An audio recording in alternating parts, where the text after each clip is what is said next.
NZ Aerosports, Icarus Canopies, now Gyro.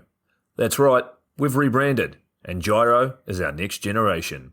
It honours our founder, as that's the name we knew him by, but Gyro also marks the start of a new chapter. And not to be biased, but it's going to be fucking epic. Long story short, we're more us than ever. So if you're new to the sport, or even a Sky God Ninja Turtle, welcome. I think our valiant leader Lucy, Gyro's daughter, says it best. And we still got that fuck yeah attitude. Rebrand! Woo! Rebrand woo indeed, Lucy. Anyway, head over to gyro.com for more info and get amongst you legends. I was 19, broke, unemployed, and sold my girlfriend's canopy for drug money. So I thought I better sew her a new one. What a sentence, and what a story.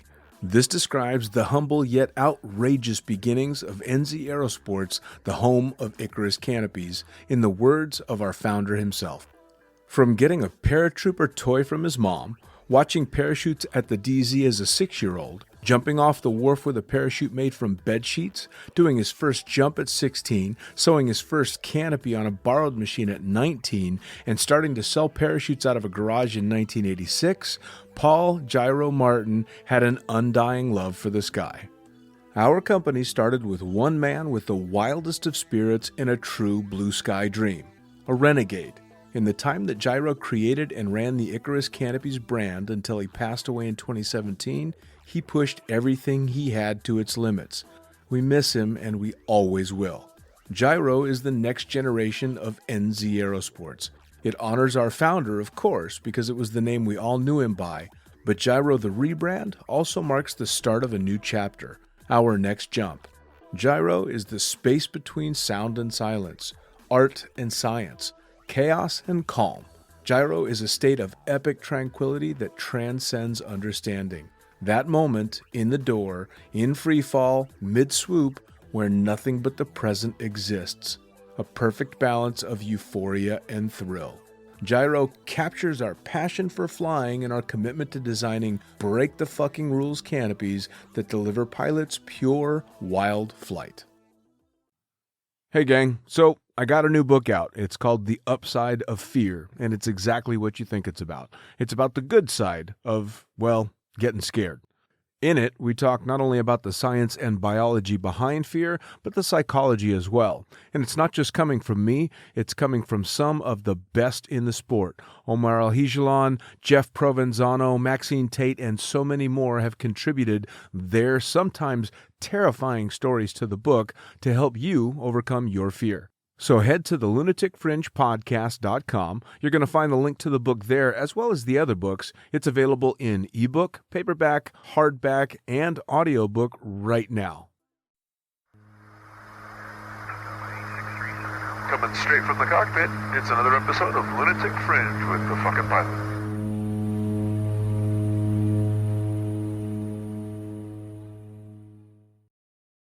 Ready, set, go! All right, back in the can for another edition of Lunatic Fringe, Into the Void, and straight into it as always. Who the fuck are you, and what do you do? My name is Jeff Weatherall, and I am a professional skydiver, I guess you would say. Professional skydiver. I love when people say that because you and I and most skydivers know there's very little that's professional about what we do. Well, no doubt about that. And the funniest thing about this whole thing is that I still wouldn't consider myself a skydiver, like air quotes, really. Right. I'm a base jumper that has like come back around into skydiving for many different reasons, and now it's my job. How funny is that? You know, I tell you what, you're not the first person who I know that got into air sports because they wanted to base jump and do all that stuff and slowly came back around to really enjoying the fact that it all started with skydiving. So it's really interesting that you say that. I want to dig into that a little bit more down the road, but I want to know how you got started. What brought you into... And I hate to use this phrase because it's fucking overused, but what got you into the extreme sports lifestyle? It's cliche, but it is. You know, I was born in the 80s, came through in the 90s and the early 2000s when there was, you know, punk rock and skateboarding and surfing and professional snowboarding was blowing up, all of that kind of stuff. I grew up in New Zealand in a really small town just north of Auckland on the East Coast. And I just, from the get-go, I got given a skateboard when I was probably 4 or 5. And then that just kind of led me down the hole of skateboarding, surfing, snowboarding, and then in further to where we are today. But I think for me with air sports, it came about probably 16 years old. I saw some footage of a guy named Frank Gambale, who's one of the original, you would say, professional base jumpers on TV. Man. I saw a picture of him jumping the Empire State Building. Yep. And for some reason, there was just something about that grabbed me. I was like, I have to do that one day. That is the coolest thing I've ever seen. I don't know how, I don't know why, but I will be a base jumper. That's and epic. It took me till 32 to realize that. Wow. First base jump. Wow, dude, that's quite a long time from dream to actually doing it. And it's funny that you bring up Frank as well, because I remember watching the Chronicles videos from way back in the day, you know, Omar and Olav and all these guys. And Frank was in one of them jumping, I'm almost positive it was Frank jumping a power tower with the cops down below him. Yeah. Jumps it, lands in front of the cops, and gets the fucking cop to hold his stash bag while he puts a canopy in it. Yeah, that's exactly right. Style on a whole new level. So you already get major credit from me for using him as the guy that you're looking up to, because fuck me, what a story, right? Yeah. Well, it's funny because growing up, I always wanted to be a professional surfer. Through school, I lived in this like small East Coast town, and we could go from the East Coast to the West Coast within maybe half an hour. So I had access to a lot of places to surf, and I just wanted to be a pro so bad when I was young. I was shit at school. What do they say? Would do well if he applied himself, or talks too much, distracts others in class. Right. It was pretty much like the standard through school. Sure.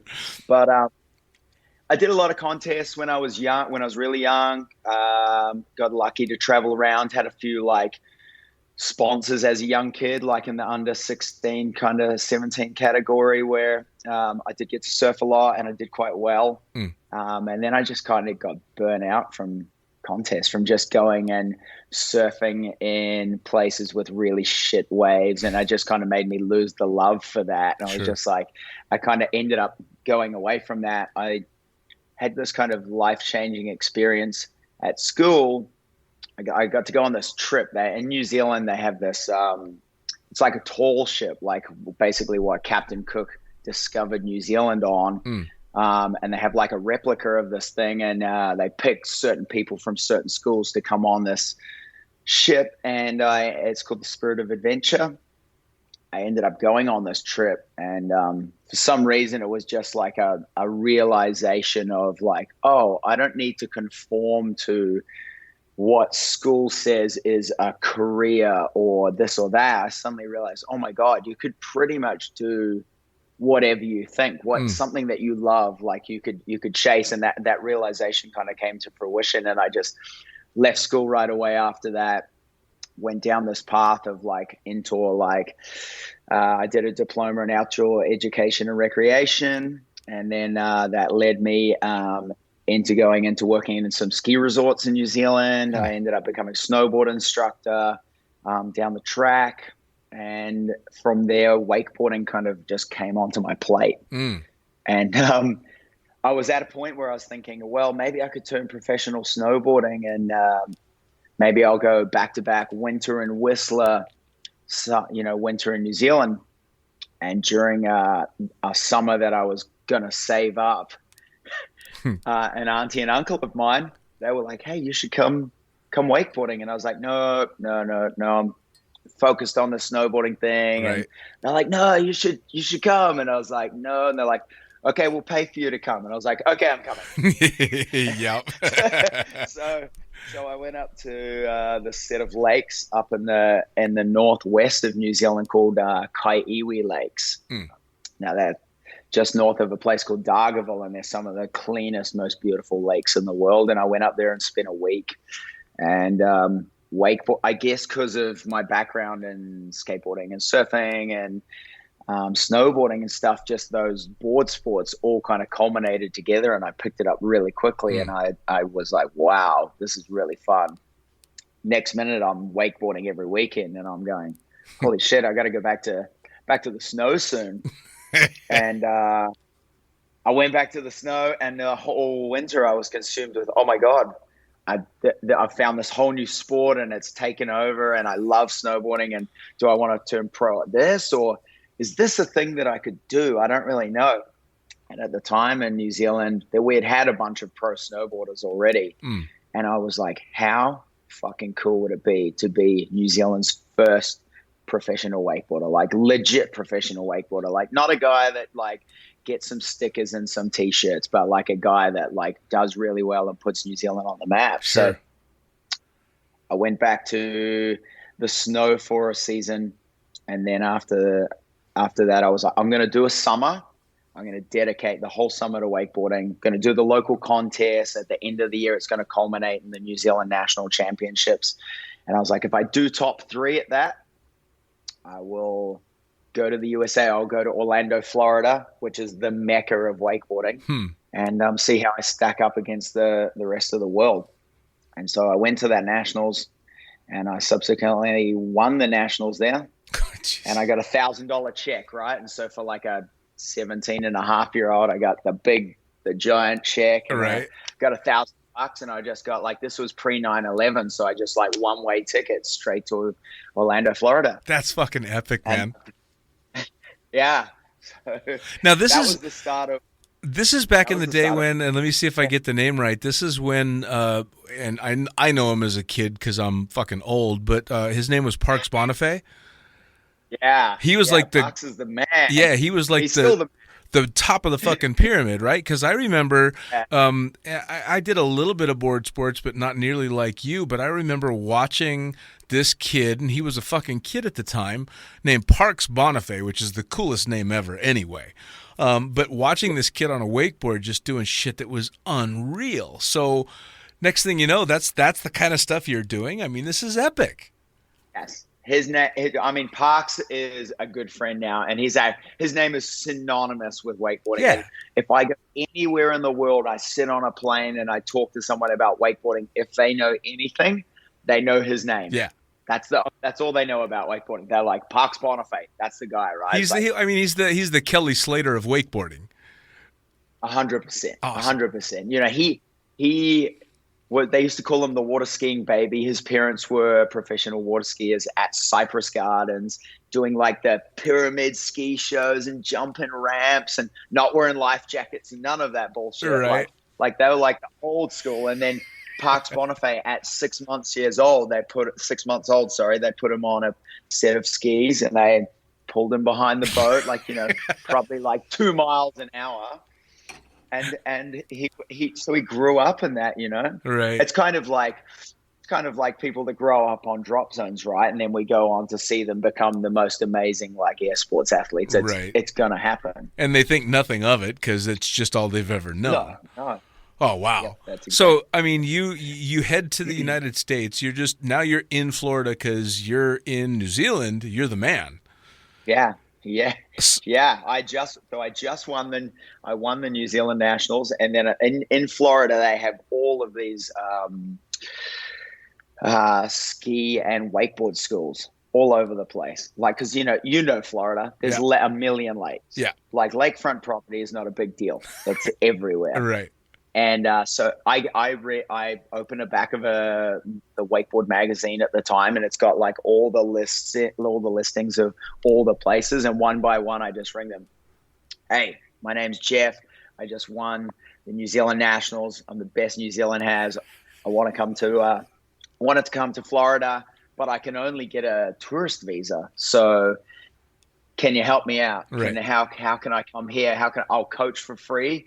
If you can give me a place to live and a place to ride, and I'll do the rest for free, and we'll call it a high five. Nice. And there was a fair few operators at the time that were taking full advantage of that situation by getting lots of Europeans and Sure. like Kiwis, Australian, different people to come in. And anyways, this lady, Jennifer Leachman, she ran a company called O-Town Watersports on Lake Barton, which is just not very far from the Orlando airport. She was a professional water skier at that time. She's like, can you be here by next week? I was like, absolutely. I'm on a plane right now. So jump on a plane, fly up. She gives me like place to stay, unlimited riding, a big dually truck, which I didn't even know what a dually was, right? Like That's Florida, all right. a gas card and $50 a week for food. And so like, I'm buying like those like 10 for $10 pizzas. I'm having like probably the worst diet ever. Sure. But the most fun. I could get up. So the deal was between 9 a.m. and 4 p.m. I'm doing what I'm coaching. I'm taking kids on like kids camps. I'm teaching people to water ski, all of the things. But after that, I got free access to the boats to do whatever I want. And my thought process and mentality at that time was, okay, I'm 17, 18 years old. I'm looking up to these guys like Parks Bonifay, Darren Shapiro, Sean Murray, like all these huge wakeboard names. And I'm like, well, these guys they've been doing this for a long time now, and I've got a lot to catch up. So I was thinking all I need to do is put the time in. So any given chance, I was riding like 7-8 times a day. Like I would wake up at like 4 or 5 in the morning, ride till 9 in the afternoon, ride from 4 till 8 and then just rinse and repeat every day. Sure. Fucking hell. I mean, that's an epic amount of training. Now, so you get to the States, you do all this training, you're going balls out. How did it go? So the first year, it was funny because I got there and being from a small town in New Zealand, like everything in America seems larger than life. Sure. Like in the magazines and the videos and the pros, it seems so far away and unattainable. And then I get to Orlando, and the very first day I'm there, and I'm thinking, oh my God, there's gonna be working with these other coaches, and I'm gonna just learn so much right off the bat.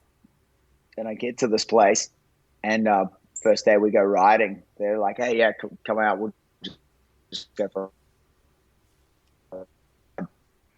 I was already like, we went for a ride, and I was already like better than them. And I was like, I thought there would have been a like higher standard on the local level maybe, but I was like, but within probably a month or two of being there, I got to start meeting my heroes, these guys that I've just been looking up to. I'm watching every DVD of theirs, like till the thing got just, scratched and worn out. Sure. And then I started realizing, hey, I really think I can do this with a bit of time and a bit of training. I really think that I can probably compete on a good level with these. So I did that first season in Orlando, and I went home. Subsequently, this is where the story kind of changes a little, because at the same time as I left to go to the US, my family, my brother and sister and my mom and dad decided that they wanted to move to the Gold Coast, Australia. We came over here when I was probably about 12 years old on a representative rugby trip, and my dad was just like, what is this place? Like golden white sand beaches, it's sunny every day. Like, New Zealand, it's beautiful, but damn, it rains a lot. Sure, right? Like sure. It's green and it's beautiful because it rains a lot, and the winter, unless you're at the resort, ain't that fun. Right.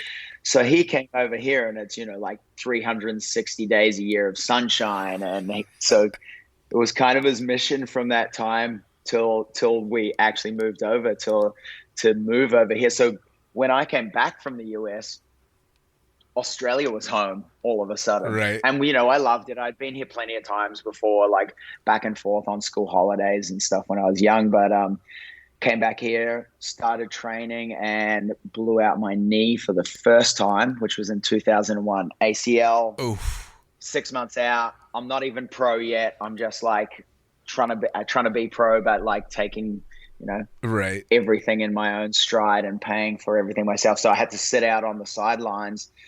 The doctor was like 6 months minimum. I'm like, it's got to be less than that. It's got to be less than that. So the funny thing was I had seen enough in Orlando and met enough people and stuff by that time that I was like, this is what I'm doing. There's no questions about I'm going to be a world champion. I'm going to commit everything I have to do to get there. And the blowing the knee out, probably looking back at that time, was probably the best thing that ever happened, because it just ignited the fire even more in terms of all I was seeing was everybody else was getting better. Sure. And I'm sitting on the couch. Sure. So I'm just, just gritting my teeth, just wait, like, what could I do? Rehab. How could I did all the things and more. And I think at 4 months, I was back in Orlando, 4 months after that knee surgery, and I was riding against doctor's orders in a knee brace. And at the 6 month mark, I competed in my first world competition. Wow. Like on the world stage. I wasn't in the pro level yet. I was in a division called Men's One. Okay. And they actually. This is a funny thing for you that links back into skydiving, is that was actually held at Lake Elsinore in the channel, right next to the motocross track and right next to the DZ. Awesome. And at the time that was not even on skydiving, wasn't even on the radar. That's really, awesome. other than that initial like, hey, it would be cool to skydive, but I definitely want to base jump one day. Right. Went there, came second, and from then on, it was just like balls to the wall, all or nothing. It was pretty much, it was all. I gave everything I had, and Sure. 15-year-long career, it took me to like crazy places that I never would have imagined, and the things I've gotten to done, and the rock star lifestyle that I gotten to live over those years has been pretty crazy. Well, it's kind of funny too, because there's a lot of parallels between everything you're talking about and the skydiving world, because it's very easy to get well-known, dare I say famous in skydiving, because it's such a small community. And it's got to be the same way in wakeboarding, because at the level you're competing in, we're not talking about a lot of people. It's still a pretty small sport, although it's very popular. It's not football, it's not baseball. So in that world, you get very well known, but as soon as you step outside that world, nobody knows who the fuck you are. So it's weird, right? It's kind of cool. Yeah, actually. yeah, absolutely. So I think through the years, getting to taste a bit of fame was like, it was cool in one aspect, and then in some other aspects, it's like you would go to a town sometimes, and you're just sitting with your friends, and you want to have dinner, right? And you're getting like, kids and parents are bringing a wakeboard to your table to sign, and it's like, it's not just like fun. It's like, now you can't even eat your dinner with your friends. And I can't even, I used to think, oh my God, like imagine being Eminem or someone so famous that you literally can't take a piss without someone standing next to you asking for an autograph. So I think on one hand, it was cool. I got like a touch of fame. I got sure. You would go to contests, and I would spend 4 hours signing autographs in France, or I would get to go backstage to every single concert we ever went to, right? And all the other trimmings that come along with that kind of fun stuff. But then at the same time, as soon as I step out of the wakeboard industry, sure, it kind of can be like, oh, I'm just a guy, right? Like everyone else, right? Like I'm not getting hounded at the urinal for a signature, It's cool. Yeah, fair enough. Because honestly, that would suck. I think that would be so shit to be so recognizable anywhere you go that you have to charter a private plane, or that you can't just relax with your friends and be who you are. Sure. Especially in this PC world that we have. Oh man. Well, that was the huge benefit to the minor amount of notoriety that I've managed to get is I'm known for writing articles and an audio only podcast. So nobody knows who the fuck I am. It's fantastic, So I definitely feel you there. It's funny though, because you get it so, it can be so overwhelming and intense in the little sport that you've got. And I say little, but we're still talking about hundreds and hundreds of thousands of people. So a pretty big sport, but outside of that, nobody knows who the hell you are. And skydiving is just as obscure. And I wanted to ask, so with the wakeboarding community, is the wakeboarding community more like skydivers or more like surfers? Because I know surfers are very independent. They are very territorial driven, solo for the most part. And skydivers aren't that way.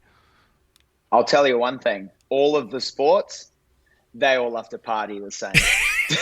Doesn't matter whether you're a surfer or a snowboarder or a skateboarder or a wakeboarder or a skydive. Everybody parties on that like same level. Sure. And like no doubt about that. But yeah, you are right with surfers, especially with surfing. You're thinking about you're going to a place and you only have a finite resource. Right. So you go somewhere and you have too many people. Like where I live here on the Gold Coast, we have a famous point break called Snapper Rocks, and I live 5 minutes from it, and I barely surf it because it makes me want to shoot myself in the face. It's like there's just too many people and not enough of the resource, which is waves, to be enjoyable. Whereas if you go wakeboarding or skydiving or snowboarding, it's one of those things that everybody can partake in. Sure. And nobody's missing out because nobody's like, oh, well, there wasn't enough waves for me, or I wasn't good enough, or whatever. So, yeah, there is a little bit of a disconnect. So I would say wakeboarders are more like skydivers. And you know what's really funny is after I started skydiving in 2006. Now, that's a whole nother story for you, which you're going to enjoy, I think. But a lot of wakeboarders have now crossed into the skydiving and then now into base jumping as well. What do you think that reason is? Well, you got two things. First of all, you got the wakeboarding mecca, which is Orlando. And secondly, you've got DeLand right down the road, which, again, is a bit of a mecca for skydiving, is it not? Oh, yeah. Well, and it's a very similar mentality. I mean, it's totally kind of chasing the stoke, to use a surfing term. And skydivers and surfers in that respect, I think have a lot in common. Like most of the skydivers that I know, if they aren't surfers, they've certainly tried to be. I spent a whole lot of time bouncing to Bali, which I'm sure you've been there, living where you do, hitting some of the breaks that are there, and they're, buried with people. And every time I've been there, there's been at least 5 or 6 skydivers that are, trying to surf any particular break. Yeah, also there as well. Yeah. So, which is awesome. You got your drive in air sports was base jumping to start, and you waited how many years before you got to make your first base jump? I'm assuming because you were chasing the dream of wakeboarding. Well, there's several different factors there, but as a kid, I was an adventurous kid. Like we spent plenty of summertime just jumping off cliffs into the ocean or into the lakes and doing every sport imaginable, especially if it was a water sport. But from that moment that I saw Frank, it kind of in the back of my mind at net, I was just like, that is the coolest thing I've ever seen. I love to jump off stuff. I'd done every bungee jump in New Zealand, by the time I was probably 18, like my parents are like, I think I was maybe actually only 14 or 15, even before I saw base jumping, was like, what do you want to do for your birthday? I want to go to Taupo and I want to bungee jump. That's what I want to do, like as a young kid. So I was lucky enough to do those things. Sure. But it wasn't until it was 2004, we were actually down in New Zealand on a wakeboard trip with a company that I was riding for at the time called J-Star Wakeboards. I had a pro model with those guys. We were down there with the team. We had 4 or 5 guys. And we used to do a lot of stuff with a company. One of my very first sponsors was a company called Ballistics Wake and Snow, and they're in Takapuna, and they were responsible for cultivating the wakeboard scene in New Zealand. They had a wakeboard camp, and as it would as I came through, I got to go to that camp and ride with some of the really good guys before I won my first nationals. And then subsequently, once I started going back and forth, I actually became a coach for those guys. Was living down at a place called Atiamuri, which is a small like logging town just north of Taupo. And wakeboarding all summer, teaching anybody and everybody in New Zealand that wanted to wakeboard to come and do that. But this particular year, we were down there. By this stage, I was full-time professional. I had paychecks from 5 different companies and I was doing pretty well. And I was like, you guys got to come to New Zealand. We got to go. We're doing a lot of filming back in those days for DVDs. You know, there was a lot of hype around the DVDs. You know, it would take a year or two to produce. When the DVD would come out, like people have been waiting for it for a long time. It was kind of thing. Same like when I was coming through, you would hear about a DVD and the Team Rider coming out, Right. and then it came out, and then that thing was on repeat day and night. Like had the coolest music, had the best writing. You know, and you had to wait, 2 months, 3 months for every magazine to come as well. So it was like the only source of like whatever was the new stuff. Sure. So we were down there filming for this DVD, and we had a day off. We just had a weather day or whatever. It was just like, let's have a day off. We've been riding heaps. We went into Taupo. We did the bungee together, and the guys, I had like a Canadian with me, a couple of American guys, and I was like, let's go skydiving. And they were like, what? I was like, let's go skydiving. I was like, we got the team card. We can put it on the card. We can film it and just throw a little bit in the video, like as an excuse, and we can have them pay for the whole lot. Everybody was like, sure, let's do it. So we went down to Taupo Skydive and we did a first skydive. So I was 24 years old at the time. I was like, I met the instructor. I can't remember his name offhand. I still got the certificate somewhere though. I actually recently looked him up. Awesome. And tried to see if he was still skydiving, but no social media for this guy, so I couldn't actually track him down. Sure. But anyways, we do the skydive. I meet my instructor and I'm like, dude, I want to skydive. Like, I'm gonna learn how to do this. Like, show me every fucking thing you can. Right. Like, show me the way. So we do the jump. He gives me the toggles. He's showing me how to steer. And he's like, well, he gives me the toggles in like a standard student, and it makes me laugh these days because I do so many tandems. Sure. And he's like, oh yeah, you pull right, you'll go right, pull left, you'll go left. And so I'm like gently pulling, and he's like, no, fucking pull that thing. And just like, grabs my hand and just buries it. And I'm like, oh my God, this is so good. Dude, I do that. I guess like the fire was ignited at that point. Sure. I went back to Florida. I was living right in Orlando at that time, and something else happened that just like tipped the scale. Like I was there. I was like, I definitely want to do this. Skydiving seems super fun. Would be great to get my license. I talked to a few people and I said, how do you base jump? They said, well, you need to go learn how to fly a canopy first. Yeah. I was like, cool, I'm going to do it. So I'm in Orlando, Florida. I had a shop sponsor at the time, a shop named Performance Ski and Surf. All my boards and stuff used to be in there from, they were a dealer for everything. So if I broke boards and I needed extras before a contest, or I needed a new pair of sunnies or whatever, I would just go and see Bill at Performance and grab something. And I happened to be in the shop one day, and the next aisle over, I hear this chick talking and I hear this Kiwi voice. And I walk around the corner. I'm like, yo, Kiwi. And she's like, yeah. I'm like, what are you doing in Orlando, Florida? Like, it's unless you're a wakeboarder, it's the weirdest place to be. Sure. She's like, my boyfriend is a professional skydiver. Oh, he's just over here. Let me introduce you. We get talking. This tall, lanky kind of guy comes around. He's like, hey, I'm Shannon Pilcher. I'm like, I don't know who the fuck that is. All right. He's like, outside the sport. He's like, yeah, I'm a professional skydiver. I'm like, no way.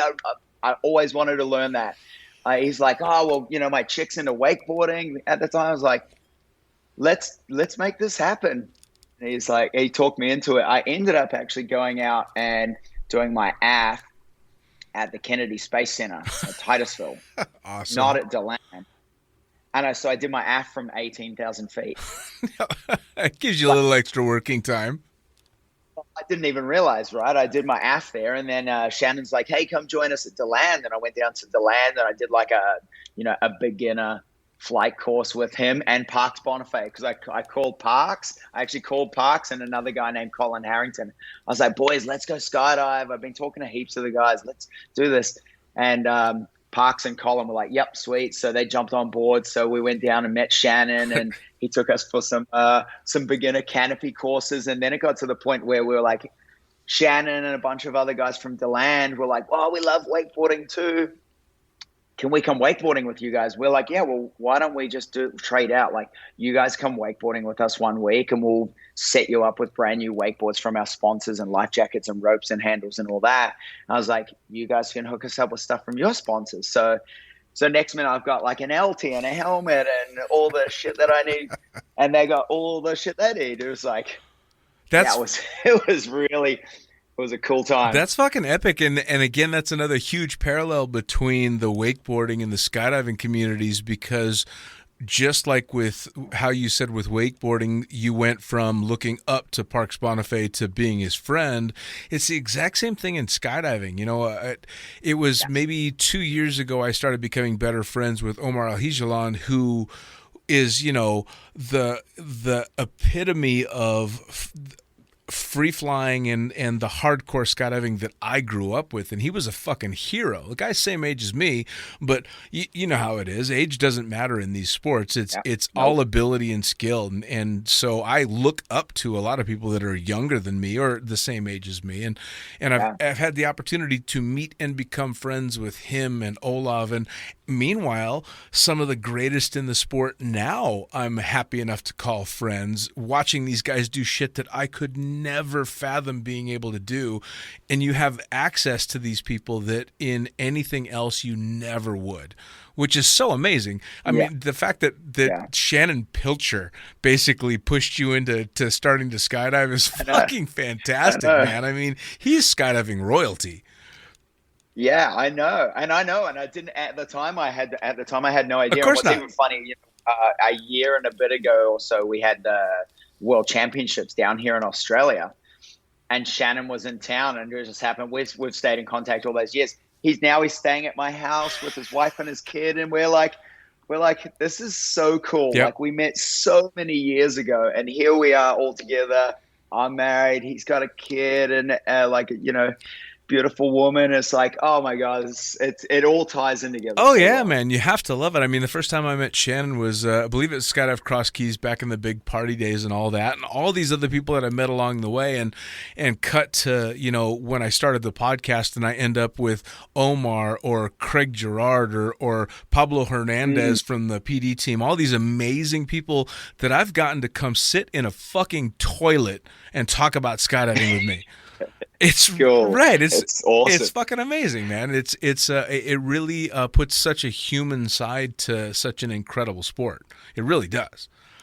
Now, that's right. Well, as cliche as it is to say, it's really like the sport bit is such a small bit of the overall experience. It is. Right? It is. No, it's the most community-driven activity that I've ever been involved with, and it becomes an all-encompassing thing because the community is so attractive, and it's partially because we all enjoy doing something that is obviously a little bit risky and is definitely a bit on the edge, but it's just such an accepting, open, freeing community, and I think you said it in the very beginning, in this PC world that we've ended up in, and I'm fucking not PC. You know, it's just, I love that. Yeah, it's just not my flavor. I get it, and I try and act that way outside of skydiving, but in the sport, I think this is one of the few places where, although we still are trying to be better, nobody's pushing it. You know, I mean, that whole PC drive in the rest of the world kind of hasn't caught up with skydiving quite yet. And I enjoy that because nice. Yeah, everybody just gets to be themselves and nobody's offended. You know, I mean, that's one of the things that I try and explain to people that aren't in the sport is if the people that I'm jumping and working with and playing with in skydiving aren't insulting me on a relatively regular basis, then I assume I've done something to make them mad. Yeah, that's right. You know, but you can't explain that to me. I love that. Yeah. That's awesome. I mean, they say in Australia, you know, if someone calls you mate, hey mate, it's like saying hey cunt. Yes. But if someone's like hey cunt, that's like, oh, that's my friend. Exactly. You know, like you're like, you call your mates cunts, and you call people that are actual cunts mate, because you're like, hey mate, and it's like the worst thing you could say to someone. Absolutely. I mean, every time, and I hate to say it with social media, but every time this person's having a birthday comes up and it's a close friend, my automatic go-to is, all right, what's the worst fucking thing I can possibly think of to call this friend publicly to let them know how much I care? Yeah. Right? Which is a wonderful thing. I just had exactly the same thing. I just had my 40th birthday a couple of weeks ago, and same thing. My skydiving and base jumping mates, like the Facebook feed is just filled with like the most obnoxious, like crass, like happy vagina day ass mouth, you cunt, and I know how much love is put with that, and then it gets like no likes from family members or other people, and they're like, what are these people talking about? But it's just like the way we talk to each other, and we know it's reciprocated in the right way. Sure. Well, I'm sure we're not offended. No, not at all. We're not sensitive about that stuff. Well, I'm sure you've had the same thing. I've had people make pretty horrible comments publicly on Facebook or whatever, and then I've had family members or friends that aren't in the sport come to my defense online, and you're dying going, oh, no, but you don't understand. Dad, he likes me. That's why he said I do this. Yeah. But they don't get it. He doesn't actually want to punch me in the face. No. He actually would give me a hug and kiss. Exactly. So we talked about how you got into skydiving with Shannon Pilcher, of all people, to get you into skydiving. You're a working professional skydiver now. So where did that transition happen? I mean, when did you finally put down the competition board and pick up the rig? Well, I went from starting, and I just got to my A license. I got to about 50 jumps, and then we're at that. I think I did my AF in 2006, and then that took us to about 2008. And then at that point in time, the economy crashed in America, as you would probably remember. I do. And I started losing sponsors. Oof. And I'm not talking like a little bit of sponsorship. I'm talking like, like I had like $100,000 a year kind of worth of contracts. Right. And then now they're getting chopped to 50 and 30. And the rest of my paycheck used to be made up of winning contests or doing demos, videos, photos, magazines, stuff like that. And so I had to chop something. At the time, I was like wakeboarding a lot. I was still surfing as much as I could. I was riding motocross a heap. My clothing sponsor was a company called Alpine Stars. They're a big motocross company. Yep. And I was doing lots of stuff. I was doing lots of other fun stuff. I got involved with Travis Pastrana and the guys at Nitro Circus. I wanted to flip dirt bikes, which I went and did, and doing all sorts of other stuff. And skydiving, I was like, something has to give here. And I just chopped skydiving straight off the board because I didn't want to give up this other stuff. And I was like, something has to give here. I just don't have the funds that I had freely to play with it. So I actually put skydiving on the back burner for probably like 3 years, I think. And I did. And finally, when things started to recover, I was like, shit, I don't have any gear anymore. I got to my A license. I got like 50 jumps, I think, at that time, which by standards these days is not very much. But I was loving it at the time. And I just knew that I would come back to it one day. And I was back in Australia, and I was like, I've got some extra funds. I'm going to get back. I want to do my B-rails. I want to start finish what I kind of started and start chasing this base jumping idea again. And so I called Shannon. I was like, hey, I'm in Australia. I don't know anyone here. I live close to Byron Bay, but I don't want to just walk in there as some like punter off the street and maybe get treated as such. I was like, do you got any hookups you can slingshot me into? He's like, oh yeah, let me make a phone call. So he calls me back. He goes, okay. He goes, buddy of mine, his name's Roger. He's like, you're going to meet Roger tomorrow. I was like, no worries. And it's like, who's Roger? He's like, oh yeah, his name's Roger Molke. He runs a small little thing called Funny Farm and this and that. I'm like, I don't know shit from shit. So I go meet Roger. We go over some emergency procedures. We start jumping the next day. we end up like doing our B-rails, like the whole lot. Like I start swinging straight back in. I actually learned to pack, because in America, when you first start, it's like, you don't even really learn to pack because it's so cheap to pack. It's like, why would I pack this damn thing? Here, I have the money. Like, so yeah, I met Roger, and then Roger goes, oh, we have this like little party that we throw, and I didn't even know what a bookie was at all. He goes, we have this little thing. He's like, do you want to come? I was like, sure, sounds cool. He's like, there's going to be heaps of good skydivers there. You'll probably learn a lot. I was like, cool. So I went to Funny Farm with 60 jumps, I think. With no clue what it was. And with no clue about anything. I got there, and that year, Dukes was there. Fred Fugan, Vince was there. Jesus. So I got to meet all these like rock stars in the sport. Right. And I got to kind of meet them all, and everybody was super cool. And like, I mean, considering I was a total kook at skydiving and all these people were badasses, everybody like took the time, took some effort with me. And I was like, this is really cool. Right.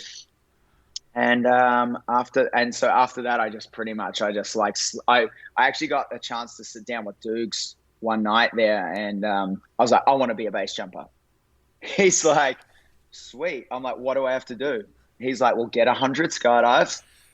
And that was at the time, like, I mean, it's a little bit more now, right? But I was like, get 100 skydives and then come and talk to me. Right. And I was living back in the US still. We're going back and forth. So I went, and I was living at this time. I'd actually moved. So I did my first 7 years of my wakeboard career in Orlando, Florida. And then I was dating a girl at the time, and she was from New Zealand, but she wanted to move out to the West Coast. And I was like, you know what? Nobody in wakeboarding has done that. Like, there's only 3 or 4 pros on the West Coast. There's like 50 pros in Orlando. I was like, I'm always been the person that wants to just do something different. Sure. So I was like, screw it. I packed up our whole life into a truck and my F-150 and put my freaking boat on the back, and we drove across America and set up in California and Long Beach, actually, to start off with. And things went from there. But I just got like so lucky. I was living in Canyon Lake, so I was between Pierce and Elsinore. Oof. I started meeting some people. I was doing like, people like introduced me to balloon jumping. They're like, oh yeah, we go jump this balloon every day. It's like, it was only like $50 or $60. Right. It's like, cool, this is awesome. And I did my 100th skydive the day before I drove to the Prime Bridge.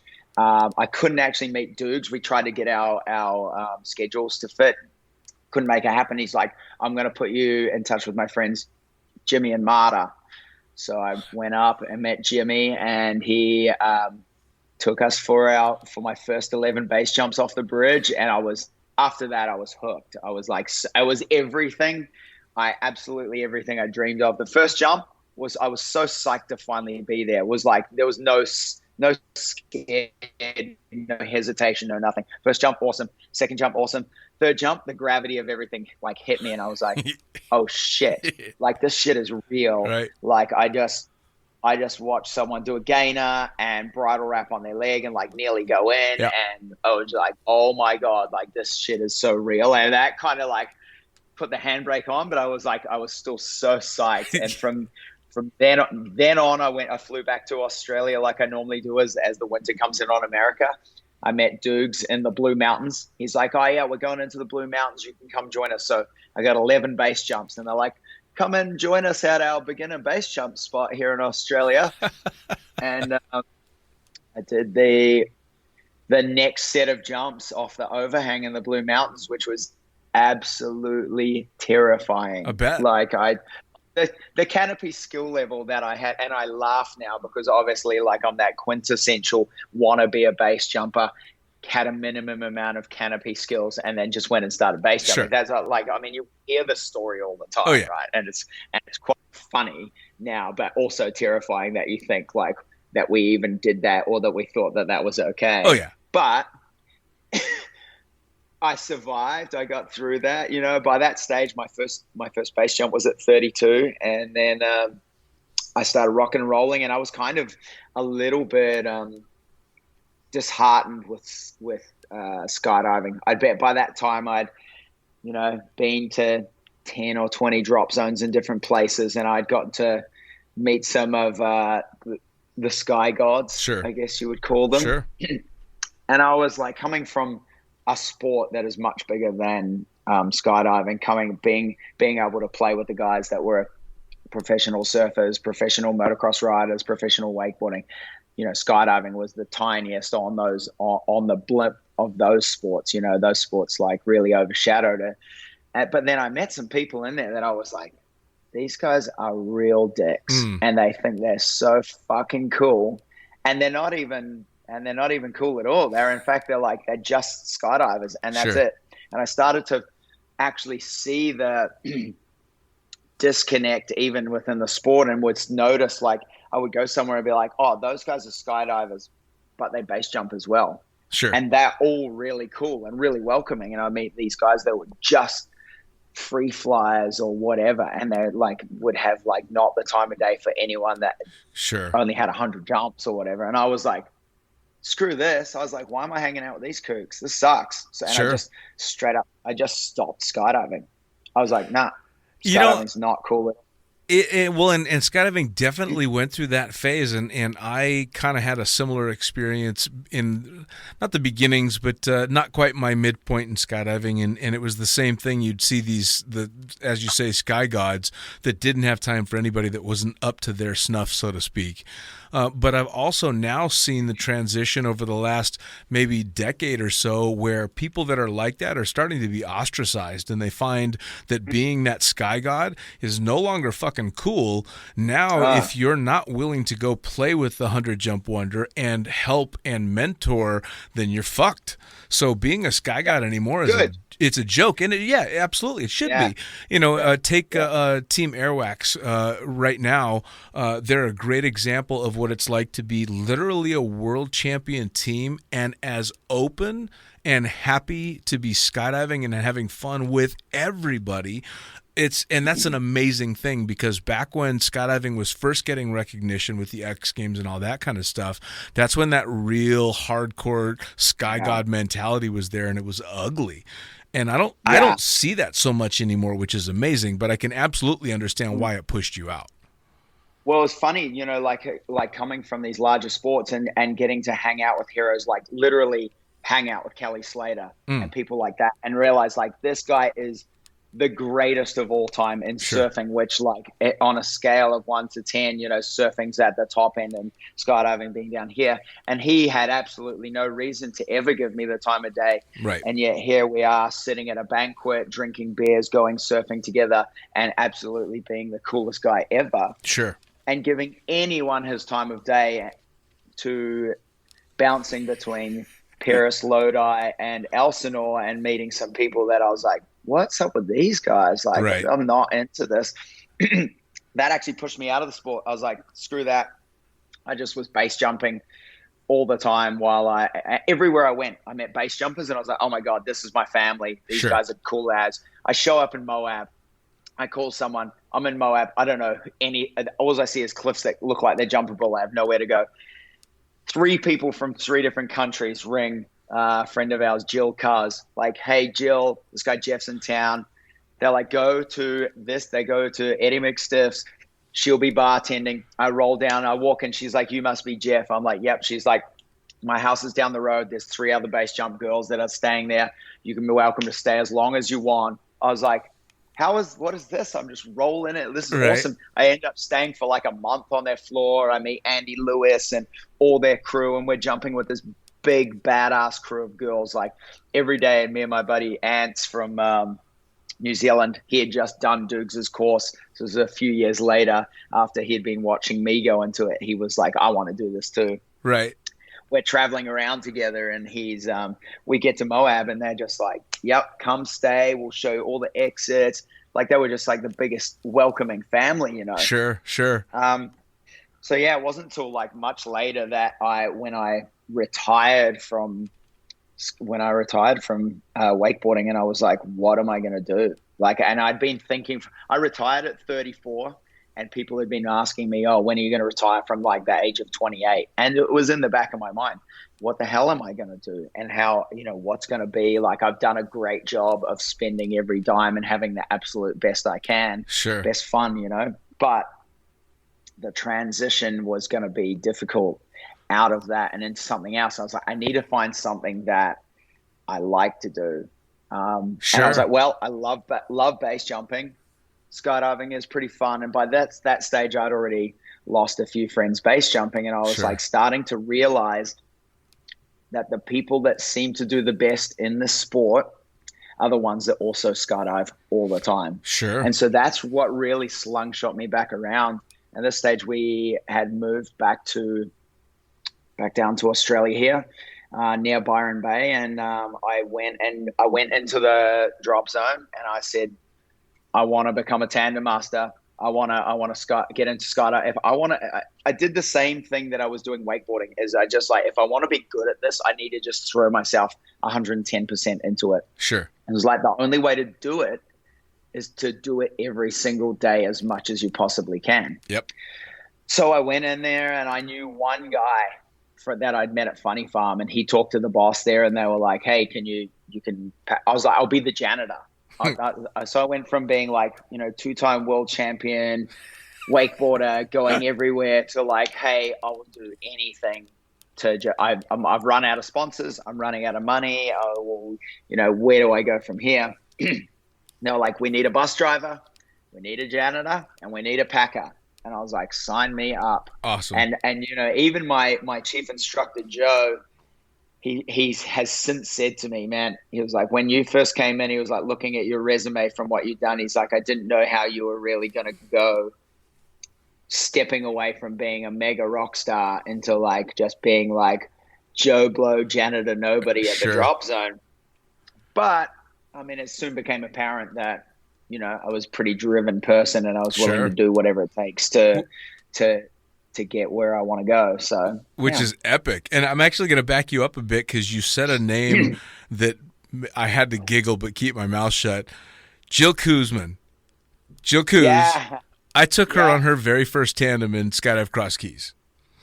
No way. She was awesome. I took her for her very first jump. She shows up. She's talking to a bunch of people at the drop zone, and me being at the time the stereotypical male chauvinist pig on the drop zone, I'm like, yeah, absolutely. And when you're doing your paperwork, you make sure you ask for me. I'll take you on your jump. So and she did. Of course she did. So I took her on the first jump, and she became an active jumper at Skydive Cross Keys and a good friend. So it cracked me up when you said that, because I remember when she moved out west to do that. But I also wanted to ask you about one other person that you and I have in common. How the fuck do you know Nick Martinez? Oh, I love Nick. He's so awesome. Do I. So I was living out on the West Coast. At this stage, I had decided I was like transitioning out of the wakeboarding. I literally got to a point where there was like the last couple of years of my career was like, I wasn't even I was collecting checks, and I was like barely wakeboarding. I was like, I got Alpine Stars to pay for my base jumping course. I was using all my money to like buy skydiving gear, wingsuits, like whatever. And I knew come contract time at the end of the year, it was going to be like over. So I just milked it. I milked every last ounce of it. And during that time, I had met a guy who's now one of my very best friends. His name's Timmy, lives in Granite Bay, just outside of Sacramento. I met Timmy. I actually subsequently, and years later, actually taught Timmy to base jump as well. But while I was out that way, I was living in Granite Bay. We were going up to Tahoe all the time. I started jumping at Lodi all the time. Yep. So, it was cool. Like it was during the time that Jonathan Flores was there. I got to meet, guys like Marshall Miller and a bunch of other really cool cats as well.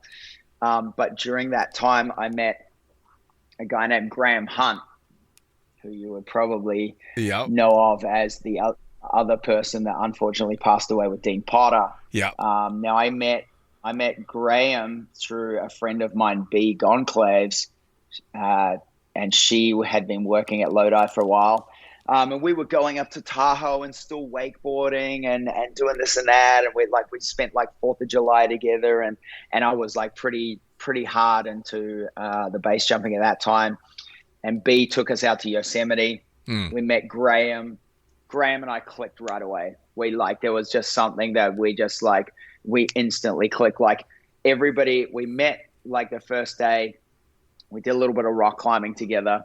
And then I was like, hey, I want to jump this, like all of this. And he was like, really? I was like, no, I'm like dead serious. So he took us at the time up Half Dome. Yep. We jumped Half Dome in the afternoon, and then we came and landed, and everybody was like, I'm tired. Everybody was like, I'm out. We're done.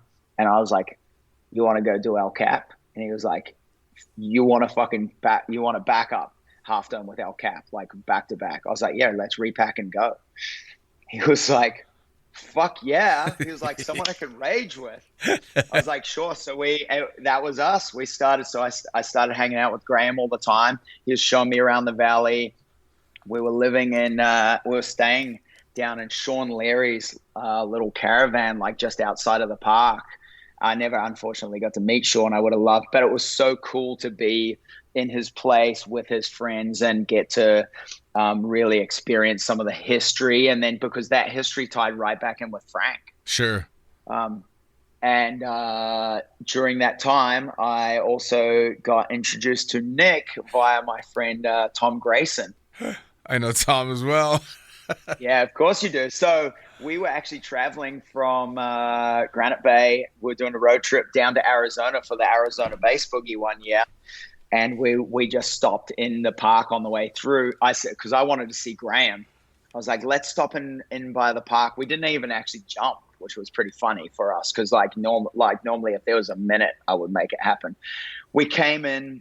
And it was something funny. I remember Duke saying to me years ago, like, always hug your friends because you never know when it's the last time you're going to see them. Sure. We came into the park. We came down to Larry's house and we got there way late at night. We camped, me, Tom, and my now wife, Kayla, camped outside Graham's place. And I thought, Graham said, oh, yeah, I'm going to be going climbing in the morning. I might miss you. I might be there. We woke up late in the morning and I thought, oh shit, I've missed him. I just went and knocked on the trailer and he comes out all bleary eyed and I got a massive bottle of Jack for him. And I'm like, Graham, what's up? He's like, what? And he's like, we're talking shit. He's like, what's this bottle for? I'm like, bro, just Merry Christmas. Like, you're the fucking legend. I love you. Like, here you go. Gave him a big hug. Like, we got to keep going. We're driving to Arizona. But we actually met Nick in the park that morning, had breakfast with him. And turns out Nick is really close friends with one of my best friends, Dwayne Priestley, from down here. So between like Graham and Tom and DP, it's like everybody knew Nick. And then Nick and I met and we become friends. Like right away we clicked also. And the next time subsequently I would see Nick would be in hospital with Charlie Kalinkas after Nick had his accident. Sure. Out that way in the park. So, and we, he had this big crazy mustache in the hospital. So we all grew like big fucking handlebar mustaches.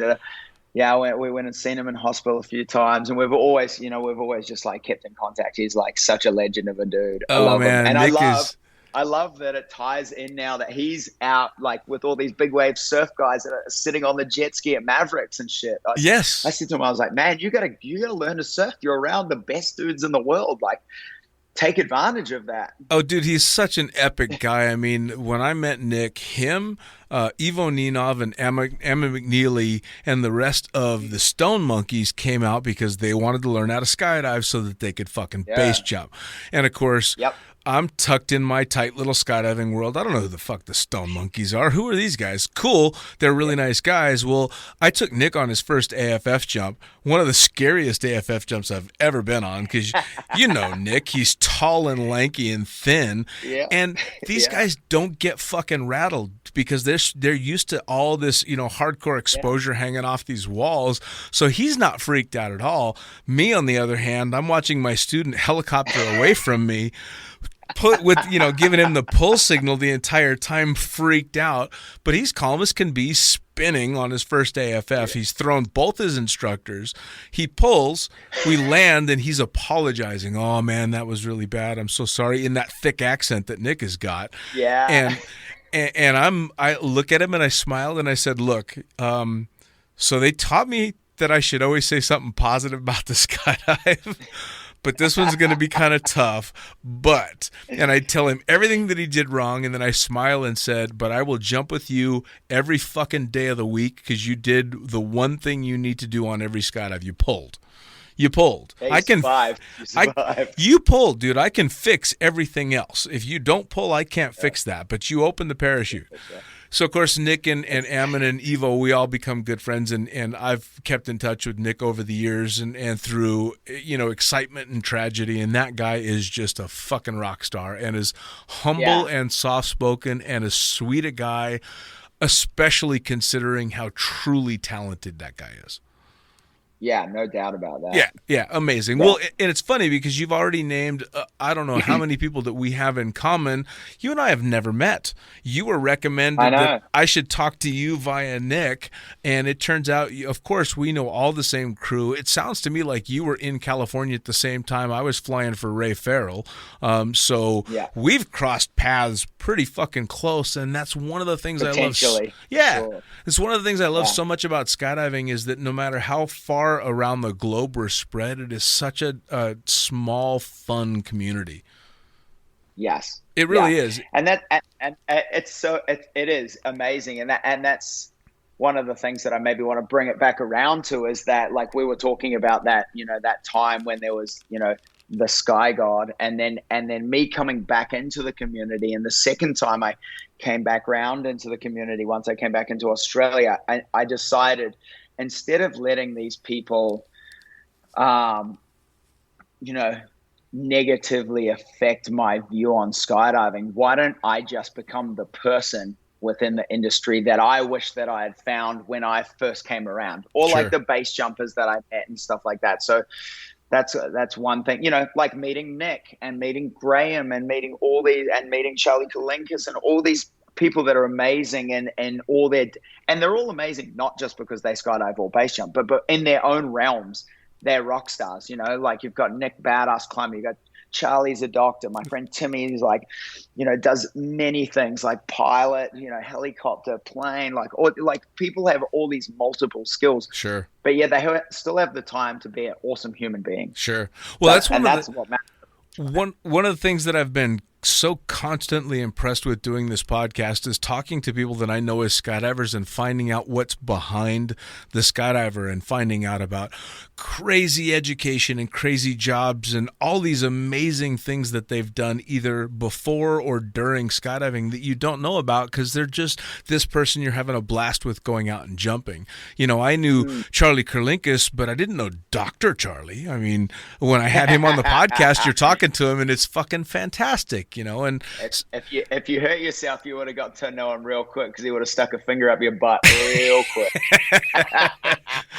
and those are the great things because skydiving just seems to draw people that have all these amazing things outside of jumping, but the one thing that unifies us all is the love of skydiving, or at least the love for the community of skydiving. And so as we wrap around to the tail end of things, you're now working full time in skydiving. So did you ever see yourself getting to this? No. Like I said, definitely. Like I never thought I would work in the industry to the point that when I was at Lodi and I was just a fun jumper and my reserve was out, and I said to a friend of mine, "Oh shit, my reserve's out." And he was like, just fucking pencil pack that thing. And I never thought anything twice about it, right? And then 2 or 3 years later, I came back and I'm working in the industry and someone caught the mistake. And it went all the way through to the APF, and I got I got hung out to dry on that. I learned some lessons, but like I said, I never thought that I would work in the industry, and I never saw the ramifications of the thing that I could have done had I went in, and had the rigor that I had forged their signature, then been like, oh, oops. So there was lots of lessons were learned at that point of time. But yeah, I'm working for Skydive Australia in Byron Bay nowadays, predominantly a tandem master. My love is coaching people with base canopies. Nice. I don't fly any smaller than a 150. I'm a wingsuit guy. I love wingsuiting. I love wingsuit base jumping. I love all aspects of base jumping. People come and they say, I want a base jump. And instead of being like people back in the day that would just laugh the AFF student off the drop zone, I'm like, here's a person that we can cultivate. Sure. Why are we laughing at their dream? Because I was that person once, and here I am now doing all the things. Sure. Doing all the things that I wanted to do. I was like, instead of having someone laugh at me, it would have been good to say, hey, here's the steps that we do from now until here. And it might take you 5 or 10 years to do all those things. Sure. But here we can lay it out for you. And now you've got a journey that you can take. So, I've been cultivating the local wingsuit and the local want to learn to base jump community here in like Southeast Queensland.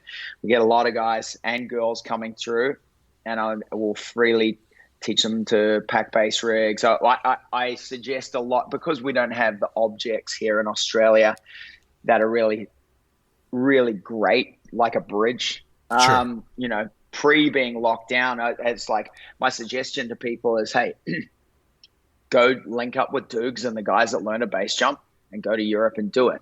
But if you want to come and learn some stuff before you go there, I'll teach you how to pack. You can come and ground crew for me. I'll show you some bits and pieces. So before you ever go and meet up with Dukes and those guys, that you have some kind of idea of what the hell's going on. How to use a laser, how to differentiate between what pilot chutes you're using, how to fly in deep breaks, because everybody that's been taught to skydive is flying with this like either front riser swoop idea for a small canopy, or just like on the toggles but hands up and come in and flare. Whereas like we've got a rig down here that's actually the learn to base jump rig. We've got a base canopy in it. I have all these people come in and I teach them how to fly deep breaks and all sorts of configurations and get them to fly in such a different manner, because swooping ain't going to help shit when you're landing in the trees. No. No. like here in Australia, it's like find a big canopy and learn to fly it slow and in the deepest breaks you possibly can. Sure. And I really enjoy the technicality. I love to go to the Blue Mountains. I love to go to places that I thought previous were I would never jump, and then now I'm just like, I love that shit. Sure. I love like the technicality of like the jump doesn't start till the canopy opens for me. Like you can do the aerial, you can do this and that. It's like whatever. The jump hasn't started till the canopy's open. It's facing in the right direction, and you got to put it in a meter square in between the trees and rocky boulders, or you get broken legs and you get to go to hospital, which is what I also like about it, right? That's the thing about base jumping, where you either show up and you have the skills and you have an awesome time with your friends in the mountain, and there's no Dezo telling you, you can't do that or you shouldn't do this, or you get fucked. And it's like, that's what I like about you have to show up with having put the work in. And in a world where everybody wants to post a cool photo of yourself wingsuit base jumping on social media, it's like you don't get there without the work. So I like the commitment factor, because when I meet people that are either on the path or are there, they've committed, they've put the time and effort, and I really like that. Sure. Well, there's no skirting it. That's the thing, especially with base jumping, is there's no wiggle room, and that's actually kind of one of the things that kept me out of it. Well, there's two things that kept me out of base jumping. One is I became a father just about the time I would have started base jumping. And two, the very first year I was in skydiving, a guy by the name of Will Forche hired me to go help him film a video called Lemmings, which was the Bridge Day video off the New River Gorge.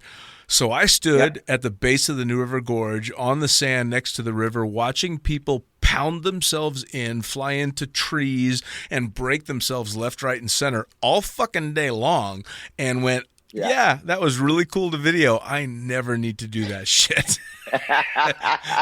So for me, it was a great weeding out process because I learned in literally one day everything that you just said. It's either you have it or you don't, and I didn't have it. And I'm cool with that because it means I get to live vicariously through people like you, which is fantastic. I'm good with that. Yeah. I'm totally Awesome. good with that. And I mean, it's perfect. Like you get to keep, or if femurs get to stay in one piece, and everyone's good. Yeah, man. So now, as we wrap things up, how do people track you down if they want to talk to you about learning how to base jump? They're in Australia. That's their dream. How do they hook up with you if they just want to do a tandem? How do they find you? Instagram and Facebook are the easiest ways. Just my name, Jeff Weatherall. I have a couple pages on there, real easy to contact. I always make a real habit of getting back to people, answering any questions that people have, and just trying to really like cultivate the community where I have a reach. Awesome. There's lots of things that I can't change, but you come and talk to me and I'll do my very best to either help you or point you in the right direction of the people that I know that can help you. As far as coming to do a tandem with me, call Skydive Australia, coming in a Byron. Tell the Manifest girls you want to jump with Jeff, and I'll take you for a ride. Awesome. There you go, man. I'll tell you what, for anybody that's listening that's down under that wants to learn how to base jump or get strapped to Jeff to go for a tandem, now you know. And I got a few listeners, one or two down under that are listening to what's going on. Jeff, I cannot thank you enough for taking the time to sit down, and I'm stoked. I'm going to give Nick a huge kiss the next time I see him for hooking you and me up so we could have this chat. Awesome. Thank you. Thanks for having me. It's awesome. It's fun to share a drink with you and talk some shit. Absolutely, man. Blue skies. Well, there you have it. Another episode of the Lunatic Fringe podcast brought to you as always by, well, wait, not as always, actually. Brought to you now by Gyro. Formerly known as NZ Aerosports, you'll head to gyro.com for their next level line of canopies. By Pussfoot, the Extreme Sports Collective. Head over to pussfoot.com to check it out. By Summit Parachute Systems, check out summitparachutesystems.com to talk to Jarrett Martin and the gang about kick-ass pilot rigs, rigging courses, and more. By Flyaway Indoor Skydiving, go to flyawaytn.com and check out all the cutting-edge stuff to come. By Pure Spectrum CBD, head to purespectrumcbd.com to check out their wide range of CBD products. And as for us, head to the lunaticfringepodcast.com to listen to any of the hundreds of episodes currently available, hit the link for our YouTube channel, pick up your copy of the Lunatic Fringe book or The Accidental Stripper, and get a sneak peek at upcoming guests. Once again, thanks for listening, and we'll see you next time.